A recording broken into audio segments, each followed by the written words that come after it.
And welcome back. Of course, we are moving into our first segment for this morning. As we mentioned, we are speaking about hurricane preparedness, and we have an extended panel of Nemo representatives on set with us to tell us all about the preparations that are ongoing and what we can expect for the hurricane season. So starting on my left, we have Michael Noralez, who is the councilor responsible for CEMO, the City Emergency Management Organization. Next to him, we have Westby, who is the Central Region Coordinator. And on the end, we have Jeromey, Timrose, Augustine, who is the Belize City Coordinator. And on my right, we have Vanessa Parham, who is the San Pedro Coordinator for Belize Rural South. We have Alpheus Gillett, who is the Belize Rural Coordinator for Belize Rural North. And on the end, Philip Willoughby, Nemo Operations Officer. Good morning, everybody, and thank you for being here. Good morning. Good morning. We really appreciate the opportunity to be able to help our viewers understand just the level of preparedness as to what we have with Nemo and some of the things we can expect before and during a storm. I want to start off with Philip, obviously, as the Nemo representative, and talk to us about the composition of the personnel on Nemo and just what you would state as the level of preparedness by the body at this point. I think the entire Ministry of The entire Ministry of National Emergency Management, headed by our Minister Honorable Edmond Castro, our CEO, and we have an extraordinary group of men and women across the country, and by this I mean our coordinators.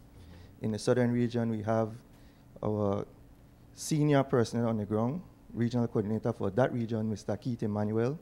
We have Mr. Kenton Parham in Punta Gorda. We have Mr. David Cruz for Stan Creek District. In the central region, we have Mr. Westby. Beside him, we have Ms. Timrose, Jeromey, Augustine, and Ms. Parham, Mr. Alpheus Gillett, as well as Mr. Pollard, who is here. Up north, we have Elodia Aragon Sr., who is the regional coordinator. And for the Corozal district, we have Ronnie Hernandez. And for the Orange Rock district, we have Suleme Kalis. Correct? Sulema. And I'm just the operation guy. Yeah. Within the Nemo structure, we have competent staff to guide and assist us in the IT section. We have an administrative section, as well as our National Emergency Coordinator who heads the ministry, and he is assisted by our Deputy National Emergency Coordinator, Mr. Colin Gillett. So that's a basic makeup of what the Nemo structure looks like within the ministry. I hope I haven't overlooked anyone within. Who? Kaya coordinator. Kaya coordinator, sorry, Mr. Johnny Ramclam. Coordinator, Mrs. Moody and Mr. Ely, assistant coordinators. Okay. So my apologies. So that is what we have done so far. And these men and women have been working tirelessly. To me, some may say we have an off hurricane season, but there's really none, because you have to do all the preparatory work to prepare for the season that commenced June 1. Yeah. And since then, we've continued to do our preparatory work. There are challenges, but we are willing and able, committed and dedicated to get the job done and get it done 100%. I'm assuming that the preparatory work includes making sure that shelters are all structurally sound and what have you in the event that a system comes our way, correct? Correct. Exactly so. Our mitigation officer, Mr. Kevin Daniels, he spearheads the ministry in that effort in collaboration with the other municipalities who have their city engineer, their city planner, I believe the good councilor here, along with their teams who deals with the municipalities, which is the city and towns. The district coordinators take that lead in getting the shelter inspected. Yeah. Correct. The mitigation officer, or as Philip said, the relevant engineer from Ministry of Works. The Ministry of Works and others who are a part of the component that deal with the villages and so forth. So that has been done. I know for Belize City, Mr. Noralez, who recently came to office, congratulations, sir, welcome. We used to commence that work early as November, December, and then we do the checks and do the submissions. So Yeah. that is where I know Belize City was Yeah. in terms of the And then preparatory we work. check in February. And to we make check sure again. that, Yeah. All Now, right? people don't think of where the shelters are until they need them. I think one of the things that perhaps we should be able to discuss is how people can access information. I heard you speak of IT.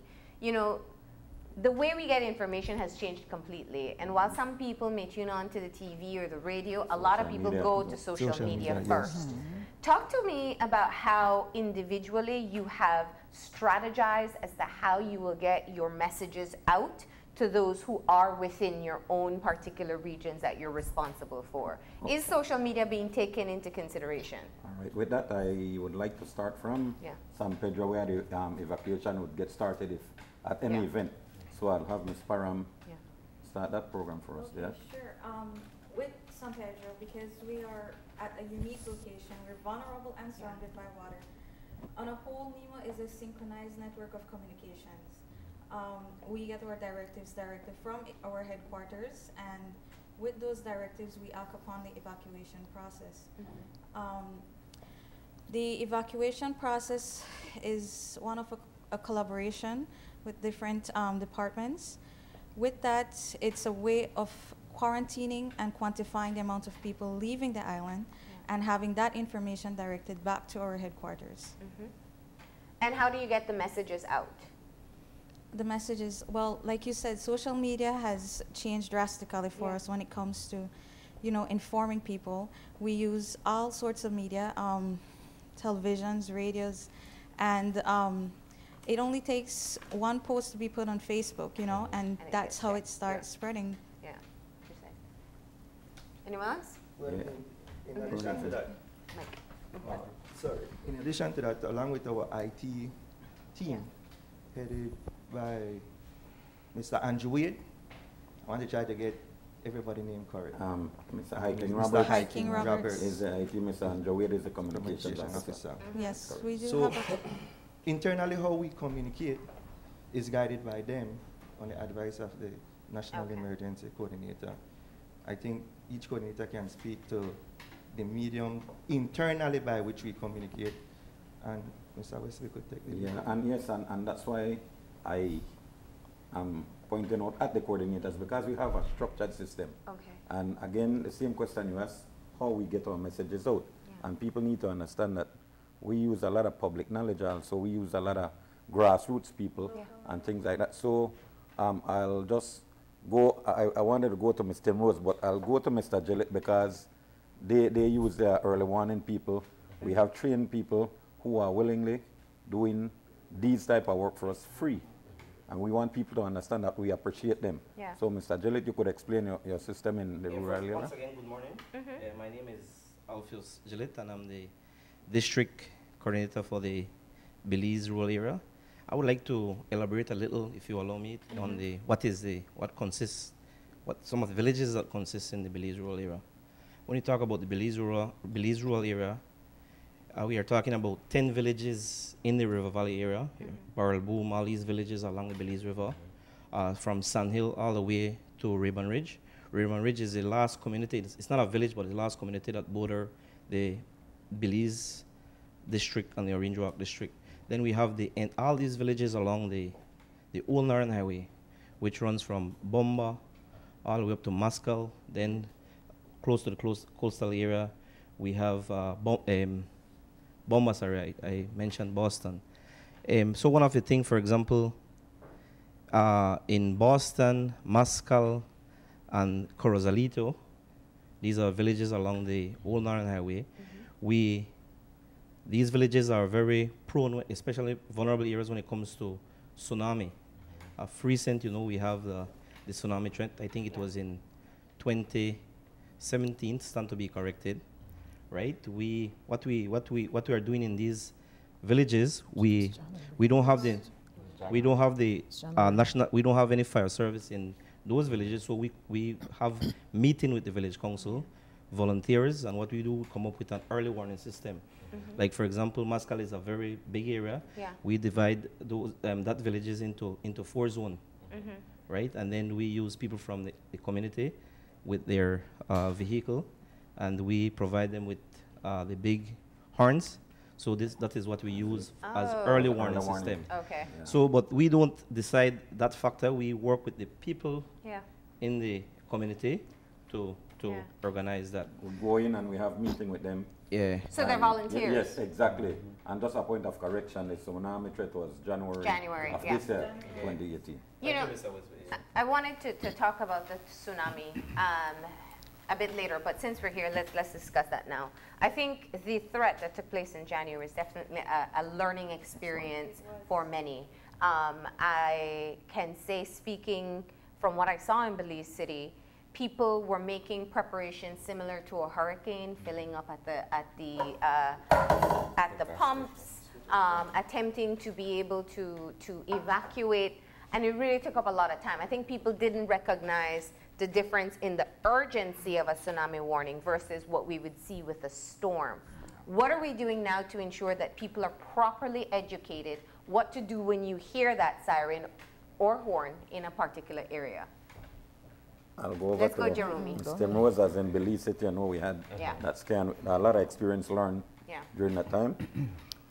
In terms of a tsunami threat, for the record, that was not the first one for us. It was the second one. We had one in 2009. Yes. It was nothing new for us, the older coordinators, and a lot of Belizeans, I must say.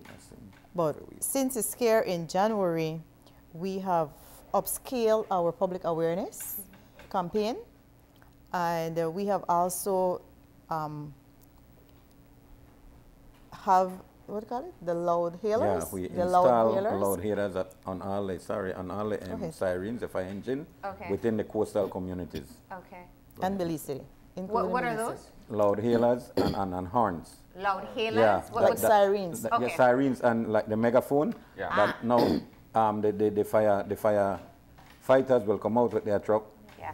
And while the horn is blowing, it's a tsunami threat, and have the people That's what alert. they did in 2009. That's how I received my warning for the Yeah. tsunami. That was how I knew also. Yeah. But now, as Ms. Tim is saying, Corozal, San Pedro, Kikaka, Belize City, Dangriga, Toledo.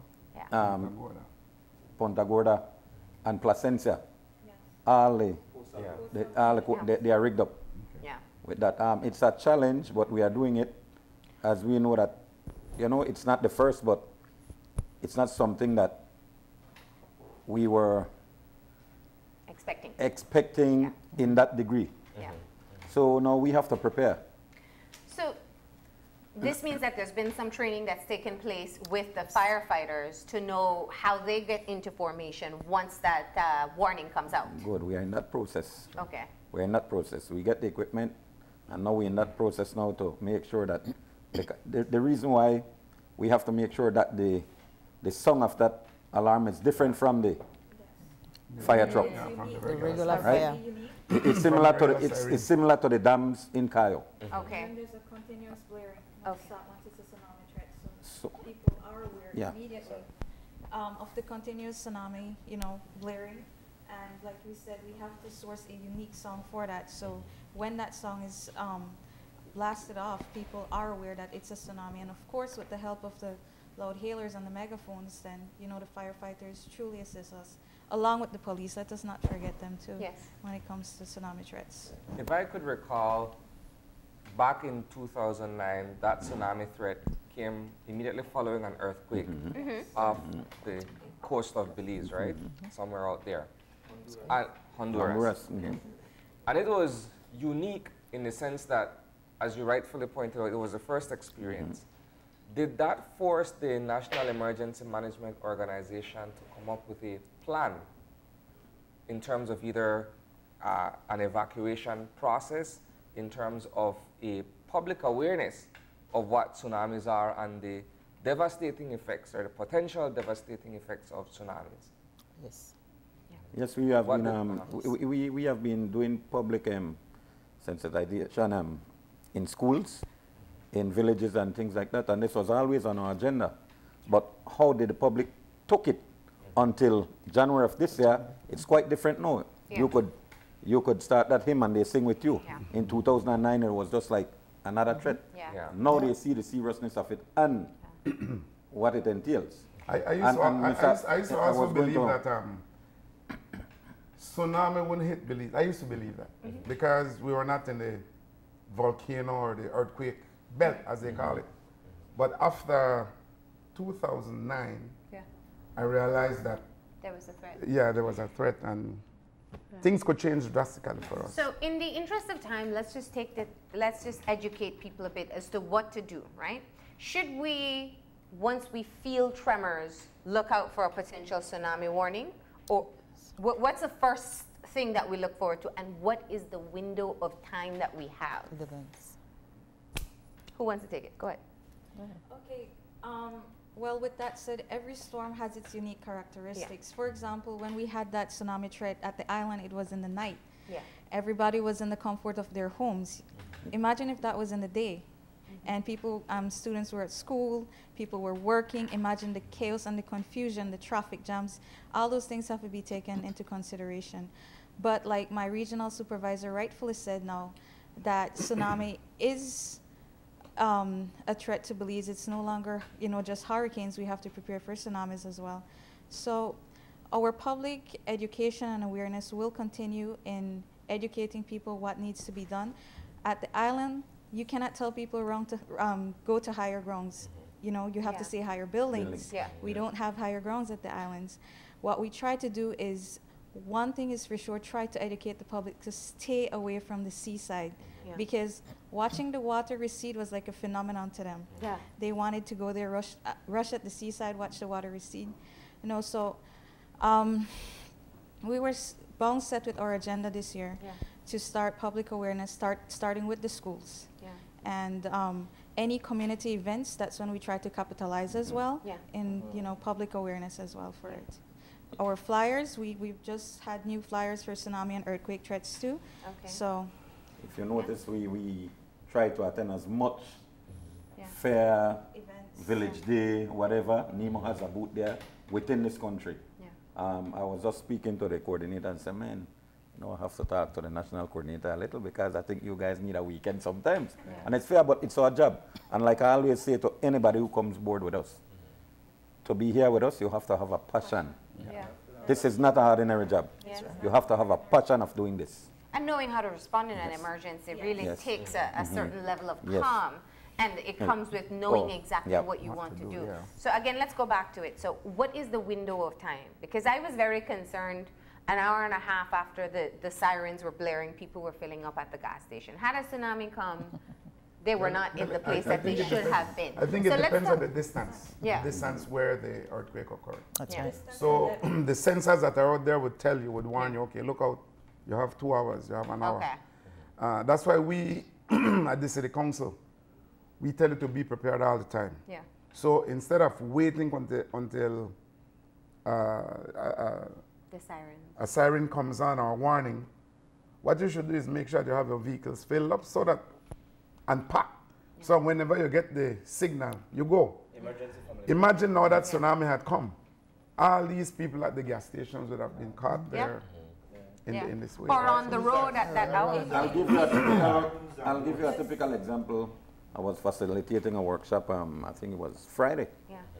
And the topic came up. So I asked a public officer, and she was giving me her experience of the tsunami threat. And I said, what, Mr. Westby? I went to 3 gas stations and couldn't get in line. Yep. I said, where is your house? He said, sir, I'm right behind the education building in Martins. I tell her, I say, you went to 3 gas stations. That means you died 3 times. I tell her, all you should have did is leave your car, took your kids, and go up that building. And she looked at me and said, I learned something. Yeah. Because there's not much we can do. It's not like a hurricane managing. Exactly, and that's what we try to explain to people as much as we can. And as Ms. Vanessa said, Ms. Timrose, we, like in the Keys, our first things are to tell the people, try to identify the highest building within your area. Yes. Nobody will tell you can't come up. Yeah. Belizeans have good hearts. Yeah. In fact, you see they did all the well we're doing with Guatemala right now.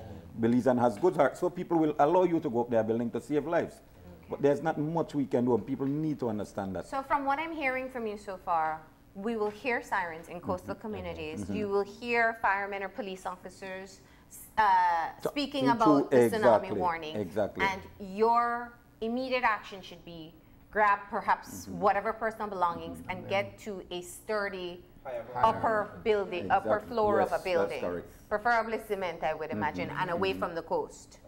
In as little time as possible. Exactly. We also heard about staying away from bridges. Yes, but in addition to that, Harlene, what we urge first and foremost, every family should have their family plan. Yeah. Because emergencies happen at any time. Right. And the whole, what our information is to people is stay alert, be prepared, be aware, you know. What hasn't happened in 100 years can happen in 10 minutes time. And that's the mentality that we should all have, starting with our own families. Is it the mentality, perhaps, that we can all outrace a tsunami? No. No, I'm asking because everybody goes to the gas station thinking that they can get away. Knowledge of the threat. Yeah. We don't know the threat. There are do's and don'ts. I recall after the tsunami check, there was the alarm that went out. The minister through the various media houses made a statement. Do not cross the bridges, correct? And you don't know if bridges or culverts could have been or were undermined as a result of the earthquake. I know there are families that are out there at the tsunami centers, and we fall within a specific region, and I think our region is the southern region going down to Argentina and that area, who oftentimes experience earthquakes, as well as we do get advisories going up into North America and so forth. But the minister said, don't cross bridges, don't endeavor to cross over these culverts because they could have been undermined. What then happens, or what happened during the last alert, was that a lot of people started coming out when they got the warning or they got the messages. The thing is, where were they going? So you evacuated your home not knowing where to go. So what we decided to develop at the time at the council, and I'm certain Mr. Noralez was brief, there's the ideology that we need to check all schools within Belize City. Yeah. Even, I mean, the shelters weren't ready to be opened at that time either. And this is the next thing. I recommended or suggested that the keys for shelters be at the police station, because they would be in this, at the juncture of this event, they would be the first responders, one, along with the fire service to get out there with the hailers to do the warning and so forth. So once that would have happened, we could have the city, this council now can communicate with the precincts, because we need security at the schools or the shelters. They would have opened now what would have been all the schools across Belize City, but there has to be an assessment of the buildings. It's not because now it is a school or you're looking to go to a higher building. The structure has to maintain its integrity and cannot be undermined. So it sounds to me, let me just, because I want us to maximize the time. It sounds to me that we're saying two things. As the public, we need to be prepared to move at any time in the event of an emergency. Correct. Family planning, because if it happens during the day, you won't be able to go and pick up your child at school. So schools have to be able to have a tsunami or an emergency plan as well. So that's from our perspective as the public. From the coordinator's perspective, you're talking to the firefighters, the policemen, how to get that warning out, and also a state of readiness for shelters. Because it's, I mean, we saw where people were waiting outside of Civic Center. There was a keys issue. So where the keys would be, whether they're ready to be opened or the person knows that it needs to be opened, these are things that have to happen on a different level. Where are we in being able to sort out that issue? Kindly let me, just permit me to correct you with the Civic Center issue, because I was there. I believe we were waiting for the approval. We got the approval to open the Civic Center. By the time that occurred, we were at that juncture or point in time, the all clear was given. So no one was permitted to enter, but the security forces were there.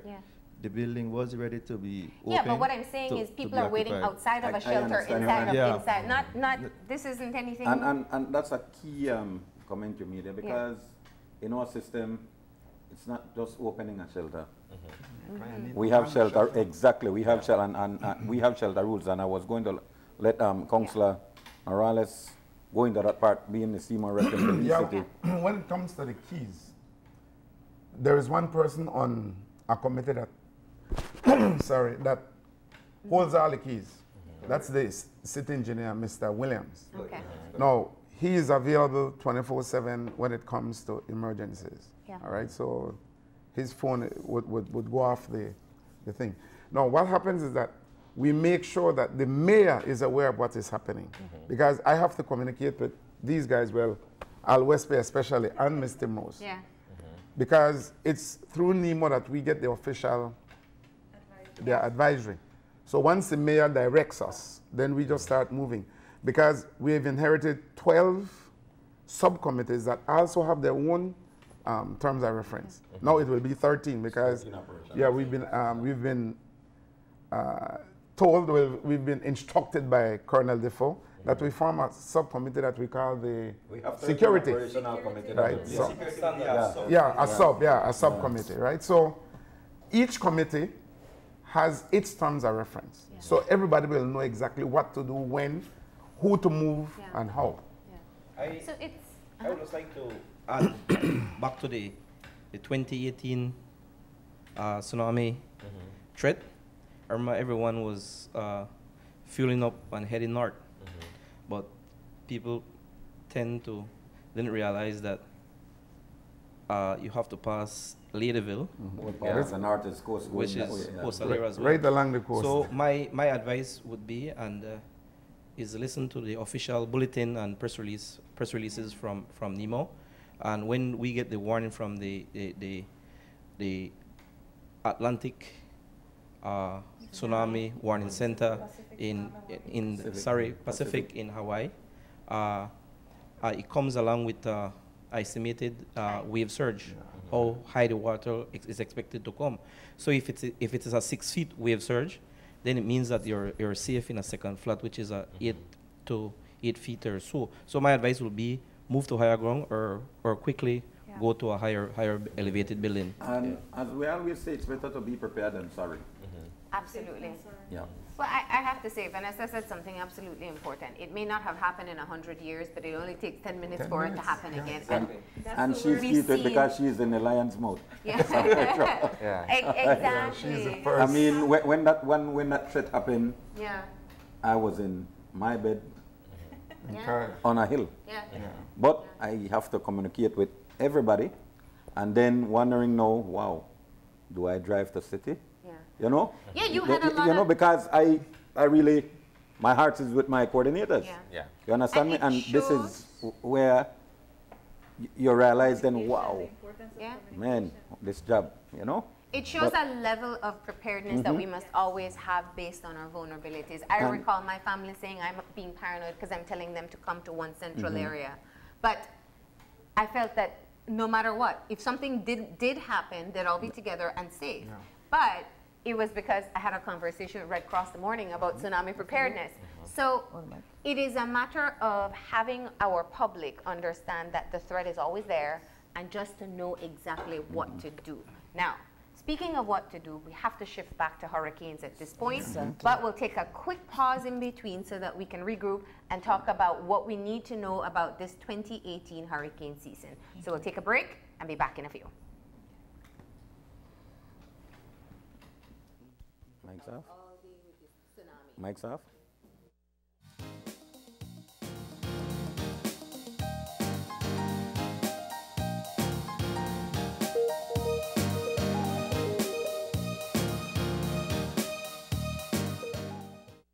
When someone you love becomes a memory, the memory becomes a treasure. Channel 5 introduces the Daily Obituaries. The Daily Obituaries will broadcast all death and funeral announcements and memorials to honor your loved one's life and memories. The Daily Obituaries airs on Channel 5 prior to the evening newscast, with subsequent repeats at 10 p.m. and 12 noon the following day. It will also be placed online on our social media platforms, all for a standard package fee. Celebrate their lives and memories with Channel 5's Daily Obituaries. Honor in life and reverence in death.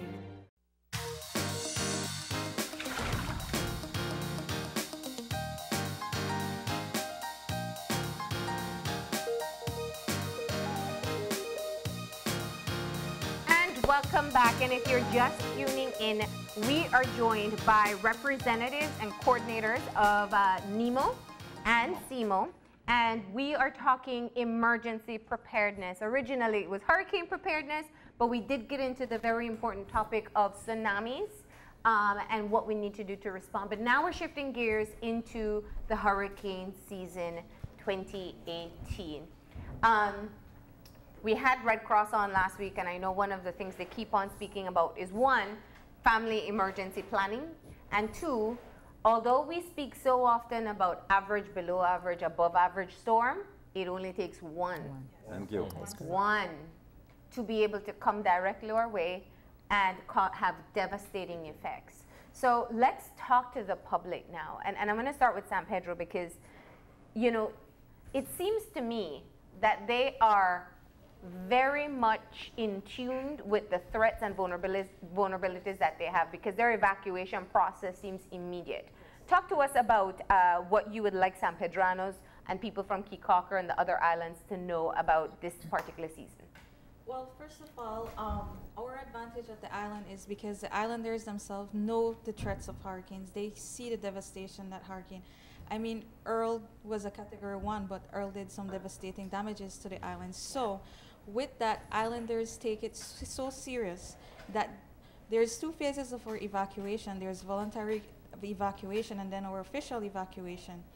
Most islanders use, when hearing of a hurricane and approaching, or an impending hurricane coming, they themselves evacuate from the island and seek higher grounds inland. For that, they don't take it lightly, that I can say, and that has been one of our biggest advantage. Our evacuation process starts, like I said, our directives come from our headquarters.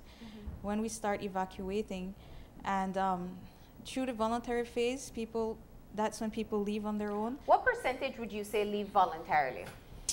From the island, I would say at least, like, maybe if a 40% would leave voluntary from the island. Okay. And like I said, the devastating damages that Earl caused, they won't take it lightly again. Yeah. So for this hurricane season, I am sure that that percentage will increase voluntarily. Yeah. So let's bring it over, because I know a key part of the Keys evacuation is what happens here in the city as well. Yes. Because they got to go somewhere. Yes, and we communicate directly to port of Belize. entry. Yes. To Belize coordinators. So let's talk about that. Jeromey? Okay, when the evacuees leave San Pedro, they come to Belize City. We have our staging area. We use San Pedro Belize Express, the Bronx Sugar Terminal, and also Ocean Ferry Terminal. The buses will be there. Based on our communication on the amount of people coming in, buses will be available to those evacuees of the island to take them to Belmopan, where Miss Moody will be receiving them. Yeah. And if onward evacuation needs to take place from Belmopan, then they go to San Ignacio or Cayo District. And it's labeled San Pedro, just for example, Belmopan UB Gymnasium. Yeah. It's labeled, so everybody will see their bus with the label and they just... So they know exactly where to go. Yes. So in the west they play that's the catchment area. Yeah. Within Belmopan and Cayo. Yeah, Belize City is like a transit route. So that's when CEMO kicks in as well with information from them. Because then our transport and evacuation committee comes into play with our transport head, Mr. Jenkins. So Mr. Timrose would liaise directly with him, and then the Councilor Pollard would make sure that what is to be done will be done. Okay. Yeah. My job is only to coordinate all 12 committees. 13, sorry. Remember, CEMO has a developed evacuation route in the city. So that's where the traffic department, the traffic department comes in. You would see them directing buses. Yes. And there's a lot of time people might cause, we get a lot of call, you know, I'm in a meeting or things like that or training, and people say, man, we're not a meeting every minute. They don't understand the demand.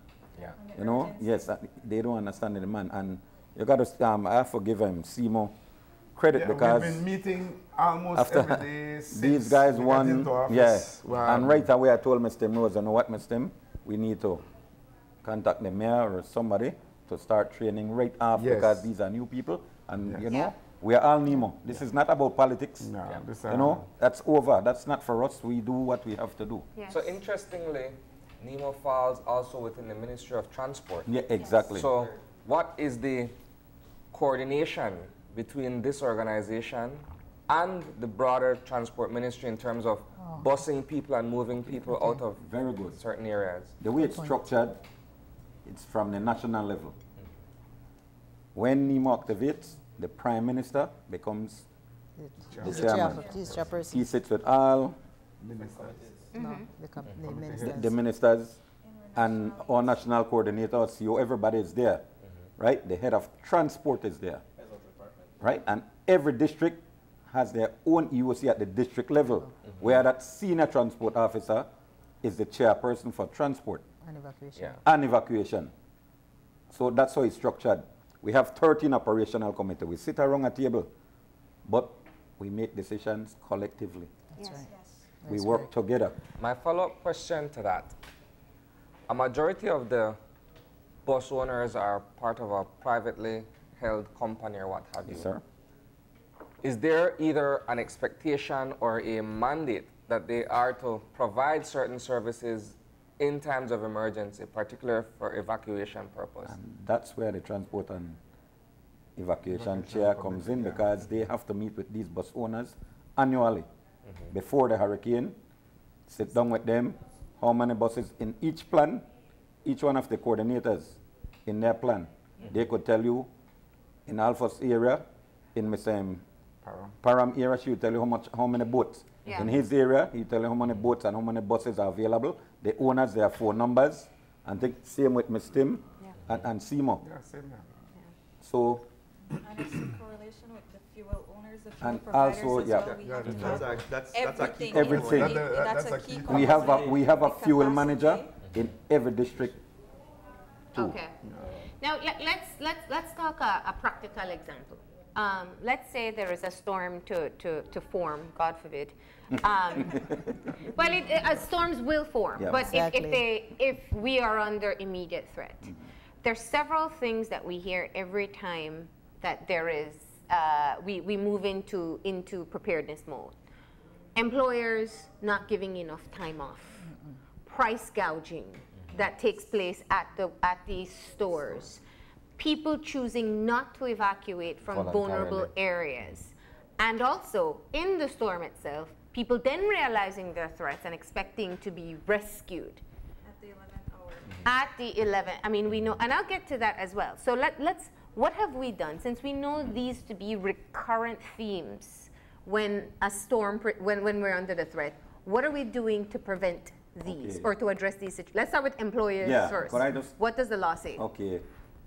When it comes to the employer, people would call Nemo, would call the coordinators or whatever. They would inform us. We are not Ministry of Labor in that sense. So we'd report it to our national coordinator, who then get that message to the relevant person. That as far as we go, we cannot tell any employer to release anybody. That's not that's for labor, the labor commissioner, and that's their part. And same with the goods. People will call Nemo. In fact, they call us even for murders and whatever, you know, things like that. Nemo is everything. So, but we don't jump out of our jurisdiction, because what will happen, you'll find out that we'll be doing other agency work. And it used to happen before, but we have enough work to do. So we'll just report, we report on national coordinator, and then he would report it exactly. So but the law does says that an employer must give their employees, as well as government. When we activate, you have to secure your families exactly. First. Well, in our case, what we do, we are usually the first responders, the city council. And most of the employees there are part of the CEMO committee. All right, so we won't have any problems with that.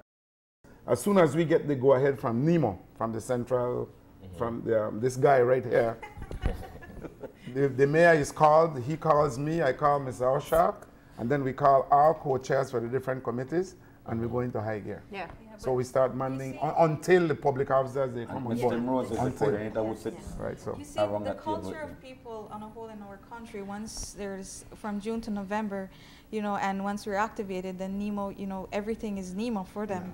And for an example for that, while my regional was talking, we don't do other departments' works. Like, I remembered when we activated for Tropical Storm Franklin, and we opened shelters and people in low-lying areas at San Pedro, and I got this call from this woman, and she wanted to leave and she wanted to go to the shelter, but her husband was home, he was drunk, and he refused. He was, you know, and she called Nemo and she reported that to us, and I immediately, everything that is communicated to us, like Mr. Noralez said, it's Mr. Alpheus, everything. So I pick up the phone and I call Mr. Westby and I was like, sir, this and this is happening. Okay, that's good, you reported it to us, log it, but that is not our work. Communicate that to the police. And you know, so it's everything, everything people would call Nemo for during that time. Let me ask a question here.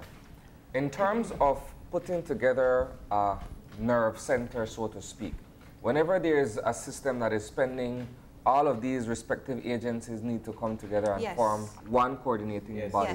It's what we call it. Is your nerves. It's the operation, emergency operations center, where all the 13 operations committee comes together. That is where we sit, as our regional said earlier. That is where all the decisions are made. The coordinators, all the coordination become the operations officer within that body then. That's right. Yeah. So let's go back to the evacuation issue. Now, we spoke with Mr. Fuller from the Climate Change Center, and I think one of the things that became very obvious, which I don't think we've talked about enough, is the dynamics of storms itself. So we have a particular trajectory for a storm, and we say, okay, the north part of the storm will cross over Belize City, and then there's a last minute shift before it makes landfall. Is it perhaps in our best interest that we move from giving people a specific point where it will make landfall to a cone where you may say anywhere between this point and this point the hurricane will make landfall, so that we don't have our Ladyville people, like the issue with Earl, seeing a sudden surge that they were not expecting, because it wasn't that particular area that was supposed to be, as had been reported, affected. Well, if you if you know my national coordinator, my national coordinator would stick a pin right here from the African coast down there, and he studies it honestly, and that's I learned from him. I learned from him. He's the best when it comes to this, and you know. And I learned, I said, man, I used to watch him and say, but man, Mr. Defoe, he frightened me, man. But I realized, just as you said, why? Because that cone, everything shifts so quickly. We learned from 2016 that a hurricane is not just an hour, hour and a half, it's 6, 7 hours. And that caught us like, wow, if we weren't ready, you know, what would have happened to Nemo? Would have still up to now have that black eye on our side. Look at Harvey. Harvey passed us as remnants over our country, and as soon as it hit the Gulf Coast of Mexico, that was it. You know, and Harvey stayed there and form, and look at the devastation it did. So like we must always, you know, don't be complacent. You know, always be prepared. I don't believe we've done enough justice in the area of communication. So I'd like us to expound on that a little bit. And I made mention when the discussion was ongoing, the internal communication within Nemo. All the EOCs and the coordinators should have radios and a base radio in their EOC to communicate with the national EOC in Belmopan. Internet, fax, telephone line, TV may go down. So there are backup plans in place for the EOCs to fall back on. Secondly, going back to the tsunami thing, but not to dwell on it. The first trigger was, did you feel that tremor on social media? And it just went like wildfire across the country. At this point in time, and in being forward thinking, we are looking at a Nemo app for Android phone and Apple phone that you can download, where you can get this these notifications, and it will prompt you of what is happening real time, current time. And we advise the public, and we continue to do so, to keep tuned in, stay tuned in, but locally. Yes. Don't look overseas for international information. The best and real time information comes from right here at home, from our Met Office. So that is where we are with that. And I said the guys in our IT department within the ministry are looking at this, and hopefully that could come on board probably within 2018, hopefully. But that will be a major plus for all of us once that materializes. Or even text blasts. Why don't we use text blasts? There's different options. I mean, I can get a text blast about some of the silliest things. Why are we not getting it about hurricanes? And text blast can work. It will work. So looking at that, that's something that's come up more than once in our meetings. And right now, we are looking at it seriously, as the operations officer is saying. But take into consideration that Belize has one of the best met service.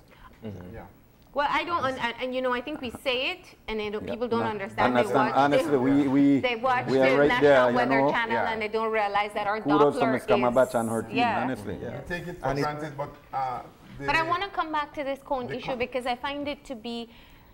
Let's look at when you had to evacuate from Southside Belize City, or use the very real. I mean, hearing those stories from Ladyville with people who.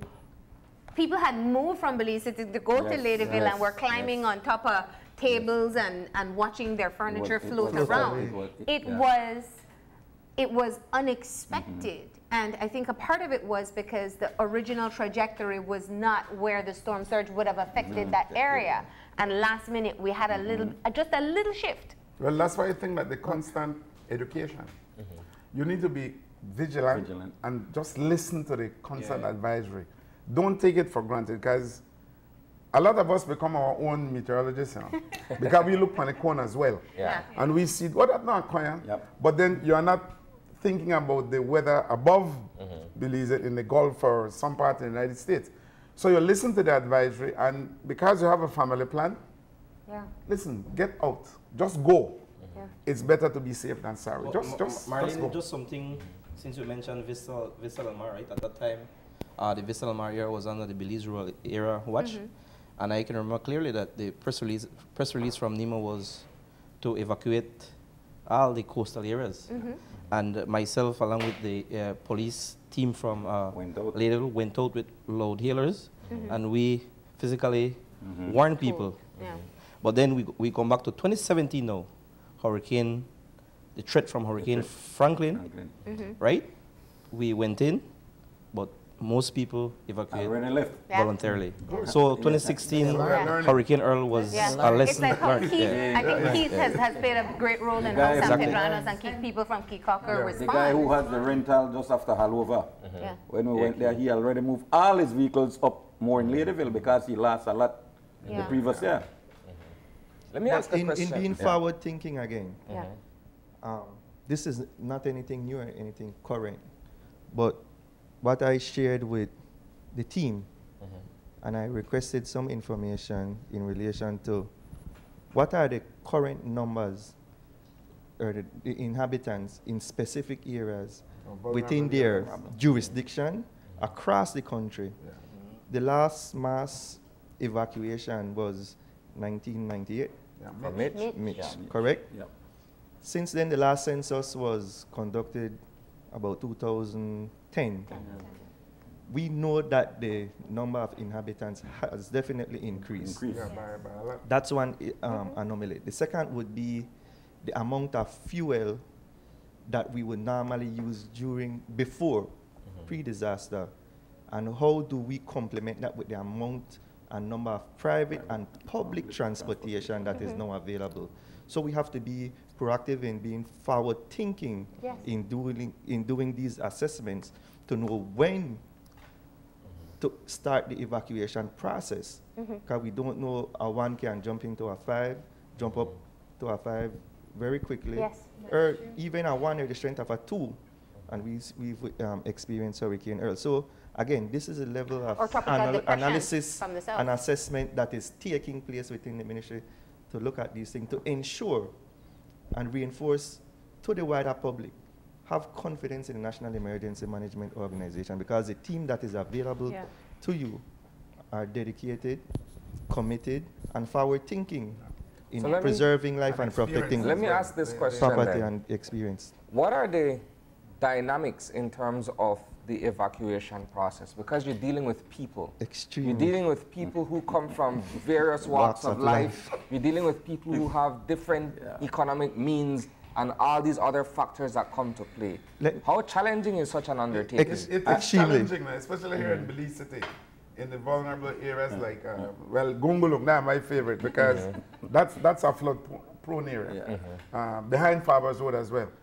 The more you talk to these people, the more they understand. And like I said, I'm leaving it to their good judgment.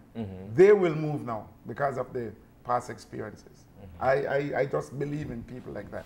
Because our field officers go out and they actually do house-to-house campaigns. Let them know, please, if this happens, have a bag, have your documents ready, and so on, and hightail it out of there before Nemo. Because like what Vanessa said earlier, everything is Nemo. You get into trouble with Nemo, but Nemo was telling you ahead of time, get out. So we need to start doing that. And when we did Can I just add to that, Marlene? In terms of the Belize City proper, when it comes to relocation or evacuation, we have buses in place already with their labels. We have the labels already. The buses will be labeled for each constituent in Belize City where they will be going. So buses will be available to those people in those areas to relocate or to evacuate out of Belize. Now we're even talking about the crime situation and how it impacts. And I was very surprised, but maybe you can explain more to me. But now we are not only looking at how we evacuate, but who we are going to be putting together in the evacuation. I would leave that those comments from Mr. Willoughby. Before we get there, we know that Belize City had huge water catchment areas. We have encroached. That's right. Because of expansion of the city, for houses, as well as the demand for housing. And we have encroached in these spaces that were known as water catchment area. Look at Jerusalem in the... That entire area, the Genosha Boulevard area. Crowman Lagoon area. So I believe this was one of the solutions, if I stand corrected, with the Farber's Road infrastructure project. Because if you know behind where Flowers is, or the Muslim school, that was a water catchment area that led to the dike.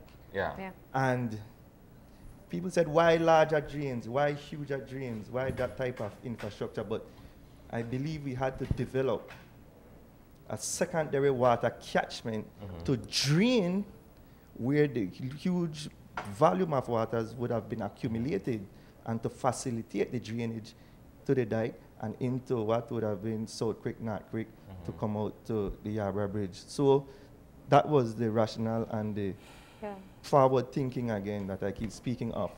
In terms of the crime situation. The crime situation, when I look at the state of readiness and the plans that came on my desk, and I have to review all these plans, I said, Tim, I'll make we put a question mark on this one, and we'll hold off on this for a second. And then I went back at it, and then I shared with the National Emergency Coordinator, I need to have a discussion with the Deputy Commissioner of Police in relation to this. I then got in touch back with Alan, Ms. Timrose. Ms. Timrose, we need a meeting with the Ministry of National Security Apparatus in Belize District to discuss the pickup points and then the final destination where the residents of Belize City would go. For example, the Fort George constituency, because the entire city is mapped out by political constituency. You have the Majestic Alley young men, you have the young men from the jungle area.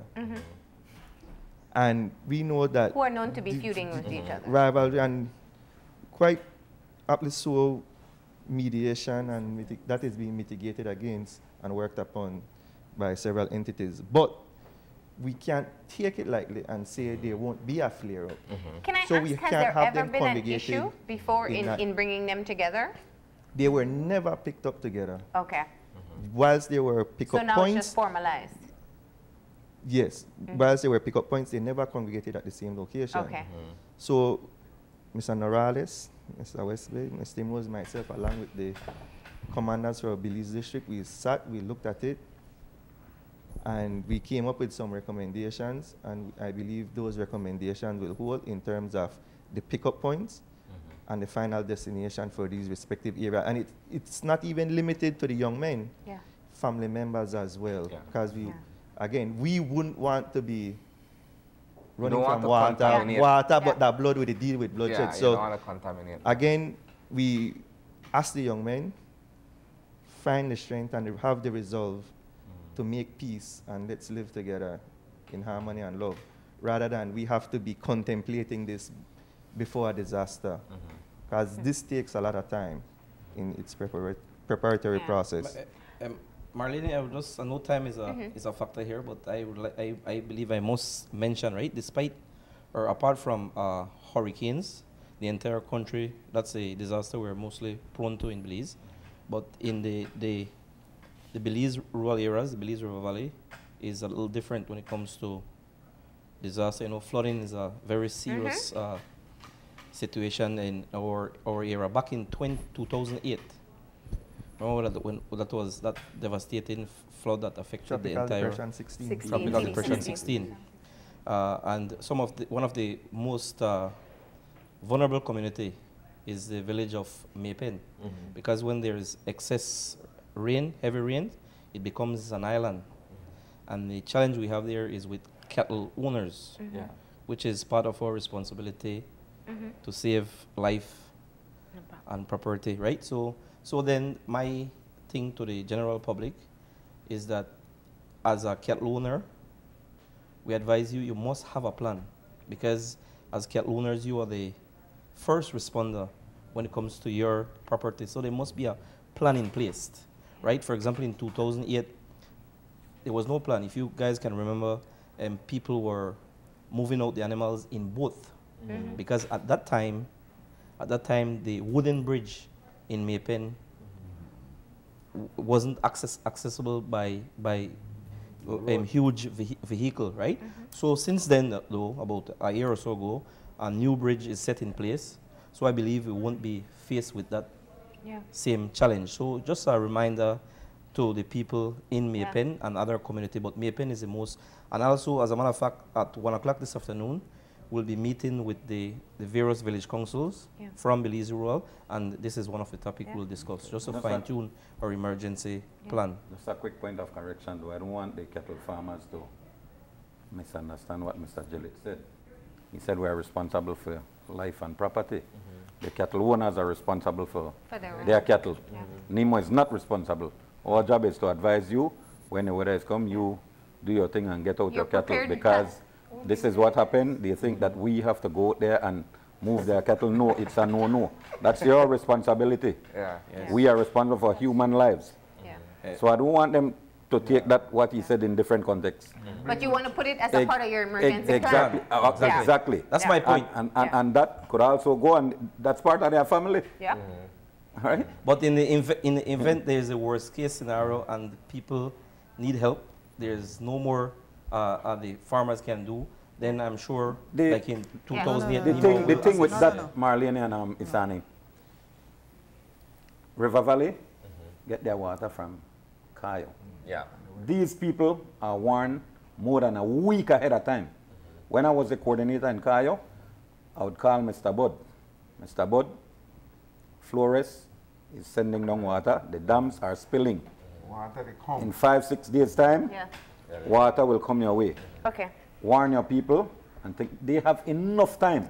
So when I hear that cattle farmers in that area calling out for help, so that meeting 1 o'clock is important, because that reminds them of their vulnerabilities. We're running out of time, and I have two issues. One, we mentioned obviously that people need to recognize what is a coastal community. Ladyville is a coastal community. It still isn't as safe to go to. But we have a lot of construction happening on the Philip Golson Highway, and I have been continuously pondering, if we have a major storm, what is the plan in being able to ensure that people will have access out of the city? Because it seems to, I mean, we see the amount of work that is taking place. I know a lot of it is geared towards having ease of evacuation in the event of an emergency. But has there been a conversation with Nemo and the Ministry of Works as to the soundness of where we are in this construction work to ensure that people will have access out and in a timely manner? Well, I don't know that we liaise with Ministry of Works when it comes to the highway there. Okay. So the contractor is working as quickly as they can. So we are hoping that by the time we get to mid-August or something like that, I don't know what the timeline is, we should be, the highways would be clear. And even if the highway is not clear, there should be some kind of plan to get us out if we need to move out of the city on this side and on the other side as well. In any event, the contractors will have a cut-off time though, Yes. of working, so the road will be will be cleared. We have a cut-off time and everything. Okay. So as we get ready to wrap up this conversation, let's just leave some important information to people. Some of the things that you'd really like Belizeans to understand if we do come under the threat of a storm. First thing, I want them to know that Nemo has a hotline, 936. Call at any time, any hour, anytime, any day. Okay, where we're at. Secondly, please, we ask, don't listen to rumors. Yes. Listen to Nemo and the relevant stations that we deal with directly. Yeah. I'll leave you with that. But before, I want to say hi to our national coordinator, my CEO, my minister, and all our colleagues throughout the length and breadth of this country. And thank you guys for having us. Yeah. I want to add, Marlene, to the viewers and the listeners, please have your family emergency plan in place. Have your go bag. When Nemo say go, you grab your bag and you roll. Ziploc bag. Do not wait for last moment. Ziploc bag, plastic bag. Yeah, forget about everything else. It's your life first. Sometimes the little things we take for granted. Yeah. And they need, most important. and they also need to know emergency is everybody's business. Yeah. Stay vigilant. For me, Mike. Yeah. For me, it would be do not be complacent. Stay prepared, be aware, be alert. At the end of the day, the Met Service can issue out a number of storms for this 2018 hurricane season. But as their press release rightfully said, there's no correlation with the storms they release and any that will make landfall. Maybe one can make landfall, more than one, or none at all. But in that event, stay prepared. Yeah. All right. For me, it's a couple things. If you listen to what all your hosts this morning said, one, don't panic. Be prepared. Secondly, be cautious. Don't operate like it's you alone. Yeah, selfish. Don't be And selfish. don't be selfish. It's everyone business who wants to evacuate to reach a shelter or to evacuate the city. Don't behave mean and rude and disrespectful. Yeah. Be cautious. In relation to the new facilities that were built more recently, it's all of our property. Take care of it. Protect it. Don't go in there and break up the stuff or vandalize these shelters, because it is there to protect all of us, including the schools. Respect the authorities on the ground. I'll leave it at that. All right. Thank you so much. Thank you. One more point, Mike. And also, too, I don't think that we can wrap up, sir, without saying thank you to all our public officers out there, our volunteers, our volunteers, our key EOC members that diligently helps us. Because, for example, at the island, and I would say, and I think this is important, and I know time is a factor, but at the island, my gratitude is beyond words for our volunteers, for public officers that come out and assist us. Like Mr. Westby rightfully said, to do our job, you have to have a compassion for it. And also, you know, the civic pride and love that they have for these communities. So, sir, we have to give them their due diligence. That is right. Miss Marlene, I forgot 3 people within our ministry. Our warehouse managers. Yeah. Thank you. Shereen, our logistic officer. And our Mr. Casey. Mr. Casey. Right. Wonderful job. Humanitarian. And Thank you very much. Delrico Kelvin, communication. Whoever doesn't get called at this point, you could blame me, right? But thank you. Thank you because it is important that we talk about this when we are all calm and not necessarily thinking about it. And thank you as well for coming to the media and sharing this information. Thank you, Marlene. But that's all the time we have. We're going to go ahead and take a break. And when we come back, we will be joined by representatives of the Stan Creek Ecumenical High School to talk about their participation in the pen relays. So stay tuned.